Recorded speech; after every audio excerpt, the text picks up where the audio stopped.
Students, I hope you are fine and safe at your home. Students, now we will start 2.5 company organization. As you know, these are the forms of business organization, right? After completing the cooperative societies, now we will study the company organization. You heard this word so many times, but today we will study what do you mean by company and how the company will work and how we will register a company, right students? That is the meaning of company and what is the meaning of company organization. It has rightly been said that the old order change the yielding place to know. If there is change in the law of nature, and every change in the existing order is definitely a step towards the advancement of society. Right students, अगर हमारी nature में कोई change आता है या फिर हमारे existing old order में कोई नया चेंज आता है तो डेफिनेटली वो एक एडवांसमेंट की तरफ हमारा स्टेप रहता है. I think you are understanding what I want to say, right? You know, always human tries to get the better way in their fields because the human nature is dynamic. Every time the human wants to do some better activities, they want to implement some new advancement in their business to get better result, right? Just as the partnership, first of all we studied sole trade.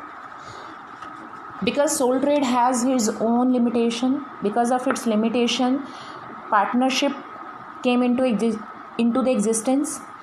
Because partnership has its own limitations and drawbacks. Because of these drawbacks and limitations, company organization is the next alternate for the limitations of partnership firm. Sole trade की drawbacks की वजह से partnership का generation हुआ. Partnership की limitations और drawbacks की वजह से कंपनी ऑर्गेनाइजेशन का जन्म हुआ, राइट?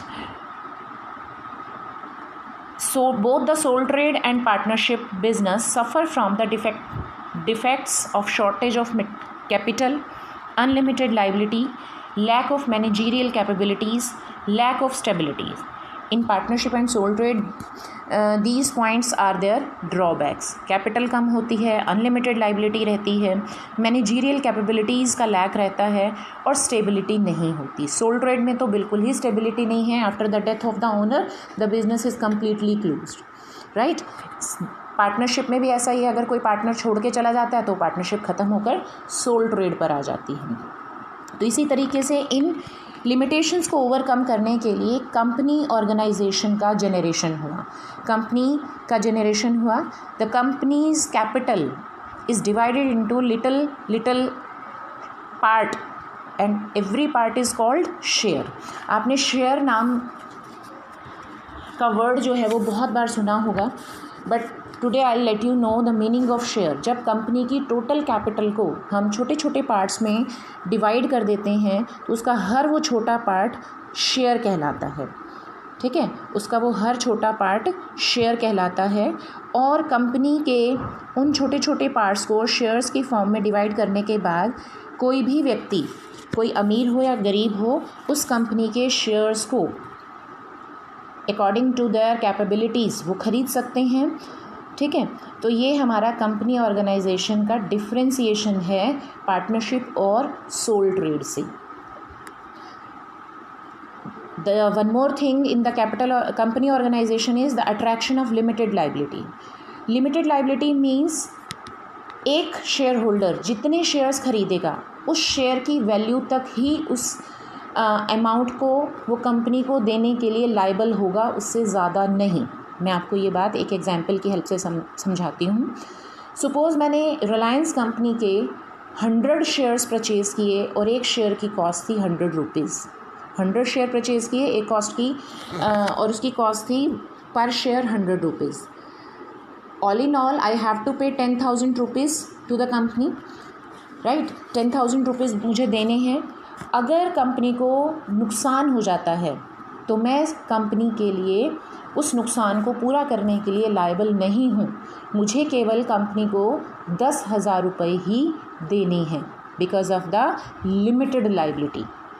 कंपनी ऑर्गेनाइजेशन में मेंबर्स जितने शेयर होल्डर्स जितने शेयर परचेज करते हैं उनका लाइबिलिटी का एक्सटेंट उसके अमाउंट तक ही रहता है, उससे ज़्यादा नहीं। That is the main attraction of capital organisation, right.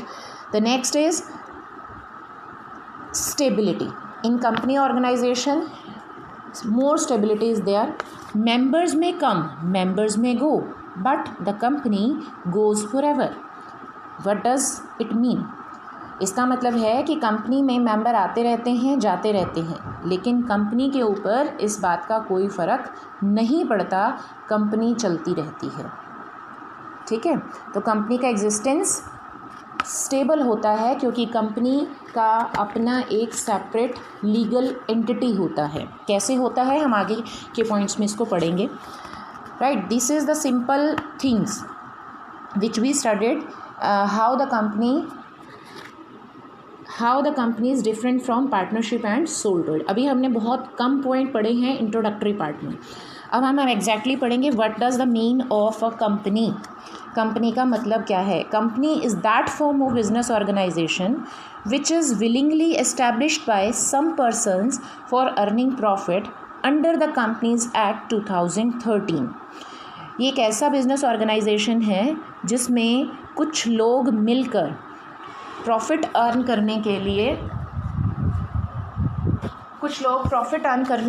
Companies act 2013 के अंडर रजिस्ट्रेशन कराते हैं और ये कुछ लोगों का एसोसिएशन होता है। इसमें सभी व्यक्ति कलेक्टिवली अपनी कैपिटल को कंट्रीब्यूट करते हैं। इसे हम जॉइंट स्टॉक कंपनी के नाम से भी जानते हैं। इसमें ट्रांसफरेबल शेयर्स, इनकी कैपिटल जो है, अभी मैंने बताया अगर कंपनी की टोटल कैपिटल 5 लाख है तो वो उनको उसके छोटे छोटे शेयर्स में डिस्ट्रीब्यूट कर सकते हैं। और जो इनके शेयर्स होते हैं ये ट्रांसफरेबल शेयर्स हो सकते हैं, which mean that shares can be generally brought and sold. Transferable मतलब खरीदना बेचना। लाइबिलिटीज़ लिमिटेड होती हैं इनके मेंबर्स की, और कंपनी का बिजनेस जो है वो किसी भी पर्सन के इंडिविजुअल सिग्नेचर से नहीं चलता। कंपनी का बिजनेस जो है वो कॉमन सील से चलता है, जिसको हम स्टैंप भी बोलते हैं। ठीक है, आपने देखा होगा जब आप स्कूल में किसी भी डॉक्यूमेंट को वेरीफाई कराना चाहते हैं तो आप उसके ऊपर स्कूल की स्टैंप लगती है और उसके बाद आपके प्रिंसिपल मैम या सर के सिग्नेचर होते हैं। स्कूल की स्टैंप जरूर लगती है।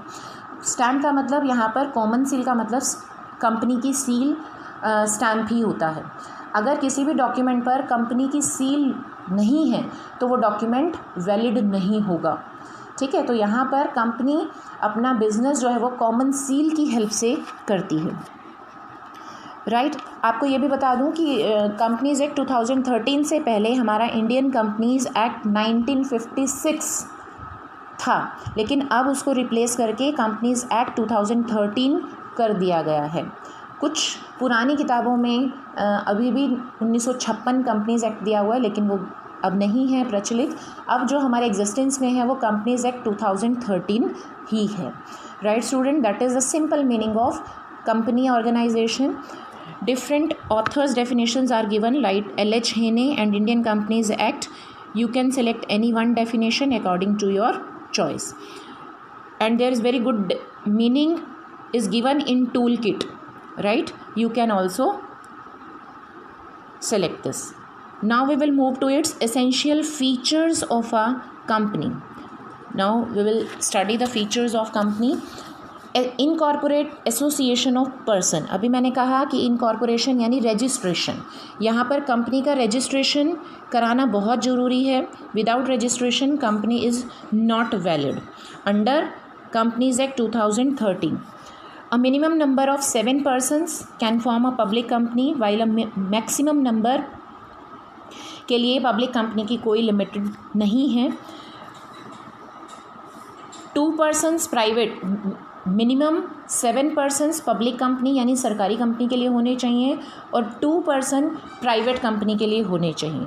Company is an association which has more than 1 person, it's registration is essential. अभी मैंने बार बार बोला कि कंपनी का अगर रजिस्ट्रेशन नहीं है तो कंपनी वैलिड नहीं कही जाएगी। After the registration the company declared as a legal entity. ठीक है. The next is artificial legal person. Why we said it company is a artificial legal person. Company is an artificial legal person. It is created by law. A company is called artificial person because it is only creation of law. It is an individual having no body and soul. इसको हमने artificial legal person इसलिए कहा है क्योंकि इसका creation law ने किया है. इसको बर्थ देने वाली कोई मदर नहीं है, इसका कोई फिजिकल बॉडी नहीं है, इसकी कोई सोल नहीं है. इसका एग्जिस्टेंस कंपनी की सील से है. ठीक है.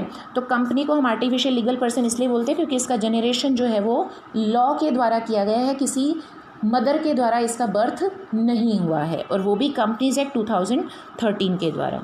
सेपरेट लीगल एंटिटी है, हम इसको पढ़ ही चुके हैं.